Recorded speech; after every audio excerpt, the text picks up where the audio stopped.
So I have here today with me Matt Zieger and Kenya Boswell.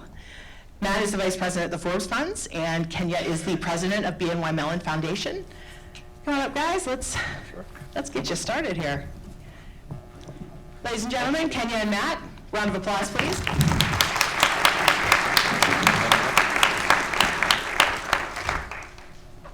So we'll join you up on stage here. I think we'll be able to see a little bit better. Does that work, Maria? Does that work? Okay, good. Go for it. We'll see how this works. Maybe I kind of move into the crowd. Okay. All right, so it's a real pleasure to be here with you all. I actually had the chance to be down with Peggy at the Independent Sector Conference. And one of the fascinating things about that conference, I just got back very late last night, had a panel down there as part of their track around innovation and technology. And it's fascinating that really one of the largest conferences in the globe on the social sector is thinking about equity in a really important way, as Peggy mentioned, with Grant and some of the work going on with Heinz. But probably the other half of the conference, the other half of the work, is thinking about innovation and technology in really new ways and how we think about collaboration and partnership. So we want to talk to you a little bit about our vision on UpPrize, and then we'll kind of go through some of the details and tell you where we're going to go with that process. Take it away. Video. Oh. We practice, right, Matt. That's right. All right, let's see how this works.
Now you can applaud. That's right. Yes. So, by a show of hands, how many people attended last year's TechNow conference? Put them high. How many of you participated in the chicken dance? Okay, so we're going to make a deal. If you at least act somewhat interested in our talk this morning, we will not ask everyone to stand up and repeat that performance. I like it. Fair enough? I like it. Fair I enough. thought she was going to ask me to dance, and I was not part That of would it. not be good. Okay. And ground rules for Matt, this is shaking really bad, so I'd appreciate if you can stand still and not move around. Kenya following is not a good look. Okay. So, by looking at that video, it appears that we had everything figured out from the start. It was as simple as just adding water, then wow, UpPrize was born. However, if at any given moment, if you would stop, I'm like, this is good. Like popped off. Okay, stop. At any given moment, if someone asked us how things were going, our sort of canned response was, We were building the plane as we were flying it. very good, good cue. That's right. So with that, today we thought we wanted to do something a little bit different with our talk. We didn't want to go through, well, we went through step A and step B, and we had challenges and everything was great. We want to actually provide you with a behind the scenes of some of the struggles that we had during creating UpPrize, some of our most uncomfortable moments, if you will, and some of our key lessons learned. So one of the things that we're going to have this morning is giving you 3 sort of key points on each stage of our talk. So we're going to start with clicker. Jeez Louise. We did actually perform. We're going to start with the why. Why did we do this? We're going to go with the so what. What did we learn? Then we're going to end with the what's next.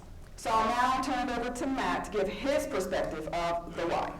So we talked a little bit about that just a second ago, but I think it's important to see the bigger context. So you work in technology, you work in a particular area. We're somewhat speaking to the choir in this work, but when you think about technology in your own work, think about often how siloed that is within your own organization.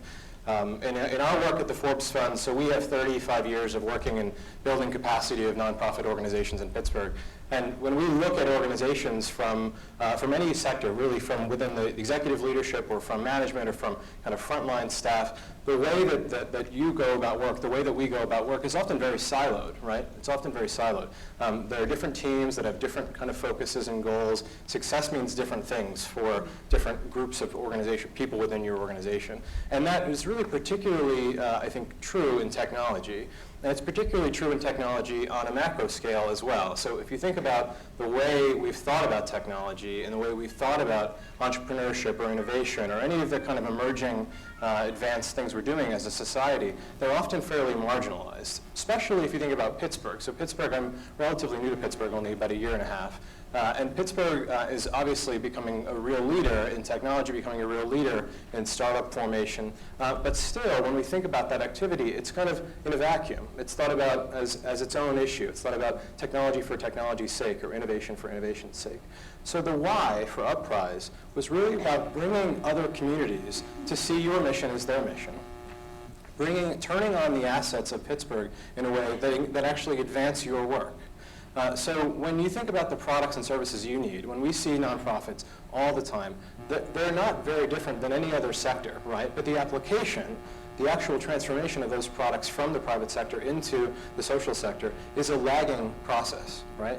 It's a lagging process, and sometimes it's a process that really takes advantage of your organizations, that things are billed to you, too expensive, or the kind of best and the most advanced technologies are not provided to you. So we see that as a capacity development challenge in the sector. We see that as something that's holding your organizations back. So when we looked at the landscape, and we were working with Kenya on this kind of looking at the macro landscape of how we can reimagine capacity development in Pittsburgh, technology and the transformation of connecting the startup community, connecting the innovation community, connecting the technology community with the social sector, with the nonprofit sector, tying those dots was really the why. That's a really important part of the why. So that can go a lot of ways, and we'll go through kind of how we manage and process through that with this process. But what we wanted to do is really listen to you first. So the behind the why, we went right to you, and that video showed a bit of it. But we actually went through a process of research where we spent time with about 150 of you, a little over nearly 150 of you. And we listened and we learned, not only for you to tell us the answers. I think too often we're looking at the folks in the room and saying, tell us exactly what the ideal scenario would be for you. But what we really wanted to hear, and really what I think we need to do better as a sector, is to be open about our challenges, to be open about the way we do our work, to be open about the opportunities for change and transformation, and really and allowing a partnership to happen between those that are working on some of these transformative technologies and those of you who are kind of in the trenches working on the application of those technologies. So we wanted to raise the dialogue in the community, connect all of this activity that you see, right? You hear and you read in the newspaper probably pretty often, we do all the time, about the next big venture capital round of X $100 million that was given to a Pittsburgh company, or how many new investments are being made in a new research facility at a university, or in a new technology company that's starting up out of one of the incubators. But how often does that directly affect your world? Meanwhile, you struggle and fight every day to keep the lights on, to pay for that next donor database, to pay for that next the implementation of a cloud-based system. You struggle every day with these little transformational things for your organization. And we didn't think that was right. So that's part of the why, and we'll go into a little bit more of that as we go. And also part of the why was a true sort of understanding within a philanthropic community that you need to listen, you need to be receptive, but you're going to be a little bit uncomfortable because not everything fits in a nice little neat box. So one of our favorite stories, I don't think it's ours, it might be mine, it's at the expense of mine, of course, is that, after we had one of our, first ideation sessions that was attended by more than, 800 participants, You know, we started off the day very optimistic. We're going to innovate. This is going to be amazing. We're ready to listen. Halfway through, I'm sort of, squirming in my seat because I was uncomfortable with some of the, recommendations that came out of the session because, again, it's something that did not fit in a nice little neat box. Fast forward by the end of the session, I go up to Matt, I whisper in his ear, I said, Matt, I'm not sure about this. We said we want to listen. I'm open to listening. But however, by the end of this first session, I did not see where this was going. So Matt stood there tall and he said, you know what, Kenya, you need to trust the process. So, okay, Matt, I'm going to trust the process. That's fine. Then literally, he walked took 5 steps, went to the organizer of our session and said, I'm a little bit uncomfortable with this. I'm not sure where we're going. I'm trying to trust the process, but I don't really know. I don't fit in the box. But as Matt sort of hit on, is the fact that we had to listen, we had to be uncomfortable if we were really going to shake things up. That leads into some of our lessons learned. So we're going to go into the so what. So first thing is that's probably the first time I've ever been called tall, or stood tall. But I think one of the things I think to hit on that point is that we truly did want to listen, and I think part of what I think your challenges are in the tech community that we see is that a lot of times your leadership or a lot of times your funders want the ideal. They want the perfect, and they make that the enemy of the good. And that next step that you need to take as an organization, or something that may be very disruptive, something that may be very experimental, some kind of radical new partnership is really kind of out of the purview of your organization. So it hampers your growth, it hampers your collaboration, it hampers the way you go about your work. And so when we did these sessions, Kenya and I were sitting there in the planning, and we thought, what if we invested $1 million in food, or $1 million in health, or $1 million in something that affected kids, and really kind of try to advance the technology in that space. And when we started kind of from that space, and as Kenya said, through this first process, we really learned that your missions, and if you look across this room, you're all coming from very different organizations, and we were going through the list and thinking just how diverse this group really is and what you care about and what you work on. But what was fascinating to us is that when we spent 3 months with you, we spent 3 months with 150 organizations just like you, as diverse, spread across all sectors from all different walks of life. We even asked organizations not to send their executive directors only, and really to send folks that were in the field, folks that were kind of the change makers in organizations, folks that were at different levels of management. And what we found was that you have a lot of the same challenges. You have a lot of the same aspirations. And they boiled down to 3 things. And how we went about doing this, I think is important to say too, and Kenya alluded to it, that we went through a pretty non-traditional route. So typically when you go through processes like this, you hire a strategic planning organization or a traditional technology consulting firm. What we did is we actually said, there's probably a better way. And we listened to the private sector a little bit, and we actually hired a product design company. So there's a company called TrueFit, a local company, but they work in the kind of health wearable device technology sector. They have never worked with the social sector, with nonprofits. They primarily focus on for-profit startups at a larger scale in the health space. And we had them sit down with you and spend over 3 months these sessions, as Kenya talked about. In that first session, which was terrifying to us, because we kind of went in with our eyes, thinking we were going to go in a certain direction, but our eyes were opened by when we were hearing from you, is that you all face really, there were 3 big buckets that you all expressed to us. You were all trying to help bring more access to your clients, to making sure that your clients had a connection to your services, that as you are becoming more decentralized, or some of you are becoming more centralized, as there are physical limitations to some of the client connections, that accessing services or accessing information was a huge part of your work and a huge challenge that you're being tasked with solving. That independence for your clients, when you talk to the United Way, or you talk to any major organization, probably many in this room, you're thinking about how do we actually not only not only give a man a fish or give a person a fish, but actually teach a person to fish. So giving tools that distribute from your organization ways to build independence in your community. And all of you, thank the Lord in lots of ways, all of you are looking to coordinate and collaborate better. You're looking to find ways to meaningfully integrate your systems, to meaningfully integrate your data, meaningfully integrate the way you think about client management.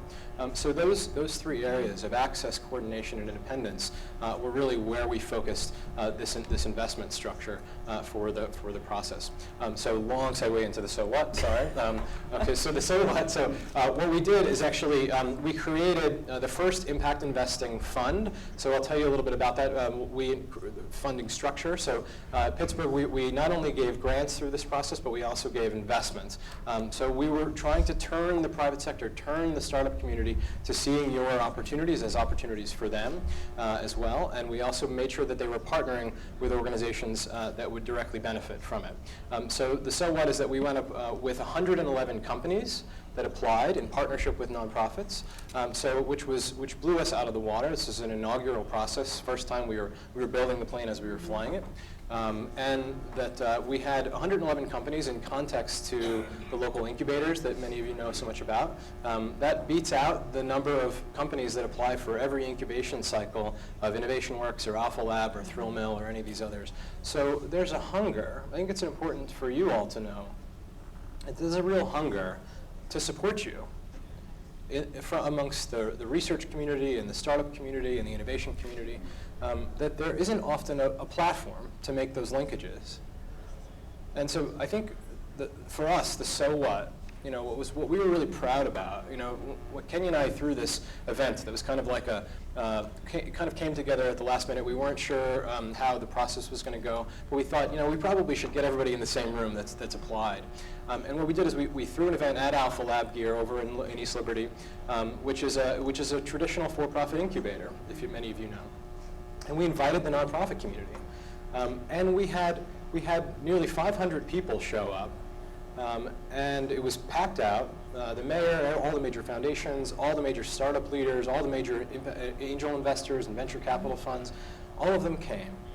And it was fascinating. Many of them said, senior leadership at Google told me, this is the first time we've ever been in the room with the nonprofit community, with the leadership of the nonprofit community and the leadership of the philanthropic community, all talking about the same thing, how we can work together to advance this work.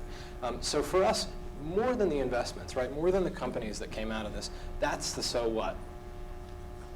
We need more rooms like that. We love this conference, but wouldn't it be awesome if you had every major investor in this room with you in the community, every major venture capitalist, every major foundation, every major university researcher working on technology to listen to you and to learn from you and to say how can they apply their work to your work and to have a collective mission. So that's what we did. So we went through this process to identify companies. We'll talk a little bit more about the three companies. We actually went up, out of the 111 companies, we whittled them down over many months, and we went up investing in three companies. Three companies, just very briefly. One is called Conversant Labs, which some of you may know. They are working in the blind and visually disabled and aging communities. I think they may work with some of you. They have created a platform to help transfer an SDK kit and a couple other platforms to transfer really complex language and websites and apps and databases and things so that a person with visual disabilities can interact with it in a natural way, so that they can have access to vocational learning, they can have access to other kinds of shopping, to services within the community, that they can have that access easily. And not only have we invested in them, but they've received other investment through this process, and they've partnered with Target and now a few other large retailers, a few other large foundations for the blind that work in the blind community. And the founder of that organization is actually a young gentleman who's going blind, who really didn't have a technology background. And through his own intent and urgency to solve a problem that he was facing, he was solving it for the rest of the world in many ways as well.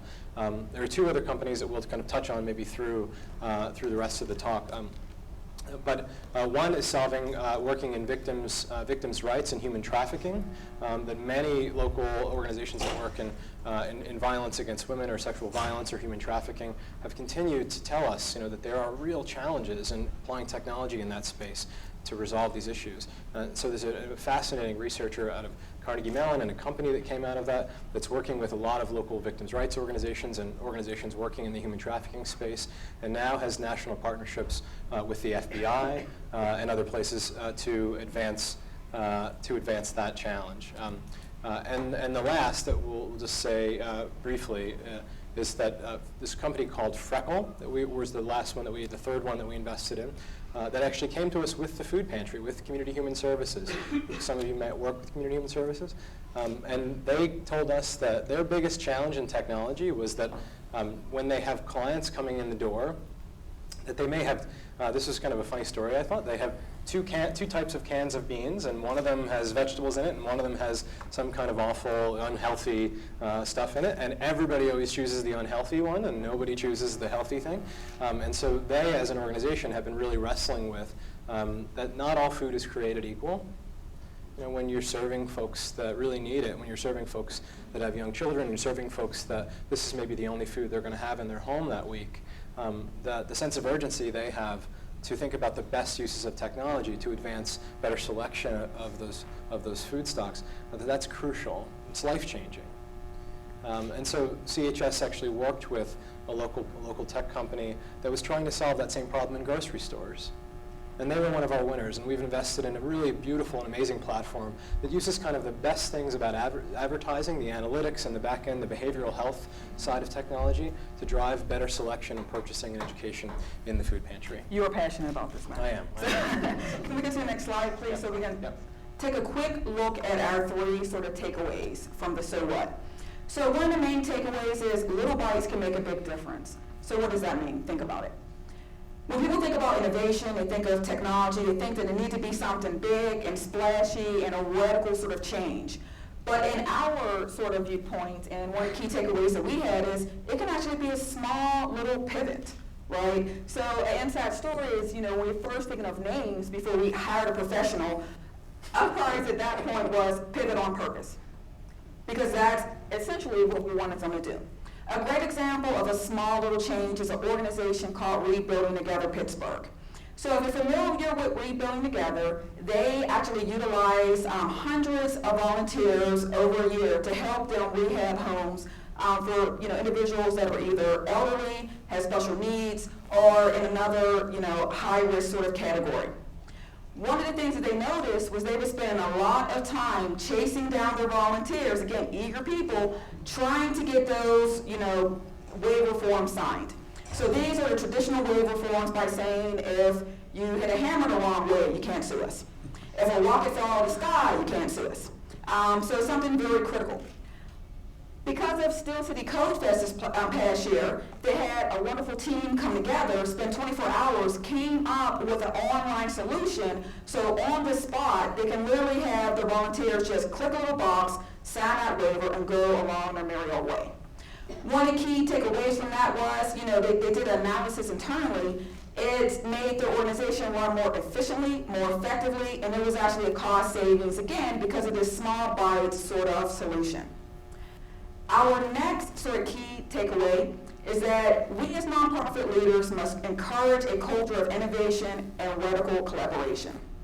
So we're talking about, how I alluded to earlier with, and I don't want to beat up on the funding community because I'm a member of it, but, being comfortable with innovation being a little bit messy, not really, having a clear vision of the end result would be.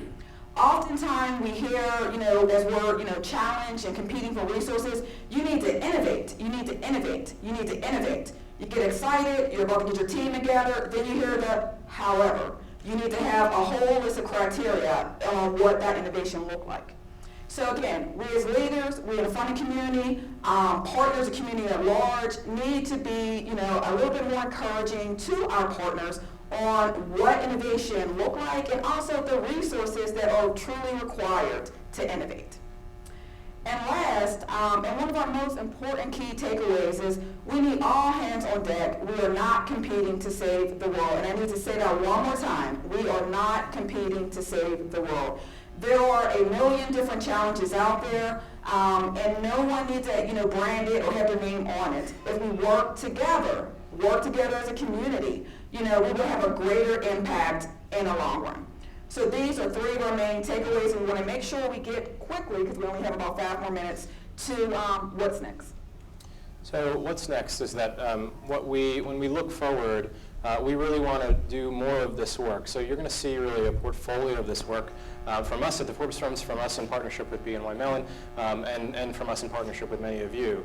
So we want to see more of this kind of work, not only in these larger kind of high-profile projects and larger investments, but things like CodeFest, things like what some of you have been working on with us. I know Ruth Wepfer's been working with us on a technology assessment and a platform to do that, to make sure we're kind of bringing people along in those little bites, those little steps that you need to take as an organization, giving your leadership the support, giving you and your leadership the support to take those next steps. We want to see much more of this work from you. I think that it's very important to note that you have everything you need in this space, that when we sat down with many of you, and we sat down with you and other partners, that you had amazing ideas, that not only had you had amazing ideas, but obviously you've done an enormous amount of time, you spent an enormous amount of time thinking about it, thinking about where you want to go as an organization and how technology and innovation fits into that platform. But others are thinking about that too. So we want to make sure that you're connecting with those folks, and we're going to try to provide more platforms to do that through UpPrize and through other work. We are excited to say that we're planning for the next year. We're going to try to reinvent the process a little bit, and we're going to try to spend more time listening to you through the process. That, one of the things that we saw looking back is that because we had 150 organizations in the process, and because we had 111 companies, that it was really hard for any one organization to own that win. And so there was a great kind of community uprising around it, and really a lot of support. But what we want to do is make sure that there's groups of you around the same mission that we can directly advance your work, we can directly support you. So we're going to be looking for ways to do that. So we're excited to work with you on this process, and we know that going forward, that as these communities come together in Pittsburgh, and as capital comes online to connect the dots between these two communities, your needs and the opportunities and innovation happening in the sector, that amazing things can happen, that we can really transform the way we do your work, and that you can see much more advancement of your mission at the community level, and much more efficiency within your organizations in doing that work. So that's what's next. Okay. Any other questions or thoughts? We can open it up to you. Want to spend some time with questions? Is that right? Good. Okay. We have a few minutes for questions about the process. Okay. Awkward silence. Okay. Great. Great. Thank you. Question in the back. Question in the back.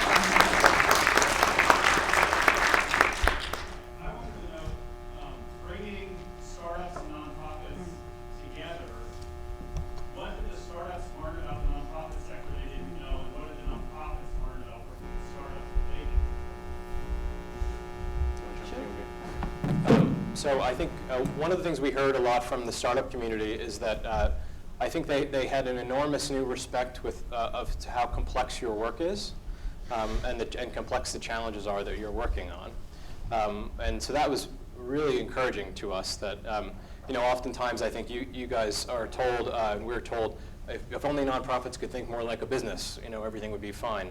And there's an important truth buried in that. But what we really found was that when you got a lot of these very business-minded, very very driven, incredible entrepreneurs together with you, they realized, boy, these are really challenging issues. These are dynamic issues. These are human issues. And so the complexity of your world became much more apparent to them, which I think is really healthy. I think is really important. And for me, on the flip side, I think that we had a lot of people in the nonprofit side say that it opened their eyes to kind of disruptive ways of thinking, so to really reimagine processes. And I didn't say this in the talk, but I always usually use this phrase that I had an old minister that I knew that used to say the negative will of God theory, that if your life sucks, you're doing the right thing. There's this sense that in the nonprofit community that kind of pain and hardship is part of our world, right? And that I think is something that I think we were meaningfully able to move the needle in that space, and to say the culture of the nonprofit community can be of sacrifice, but it can also be of seeing those opportunities, those struggles that you have, as opportunities for disruptive change and radical collaboration and doing things differently, and that you can look beyond your walls for folks that are doing that and advancing that kind of work. Great. I think that's our time. Cool. Okay. Round Thank of you. applause, please.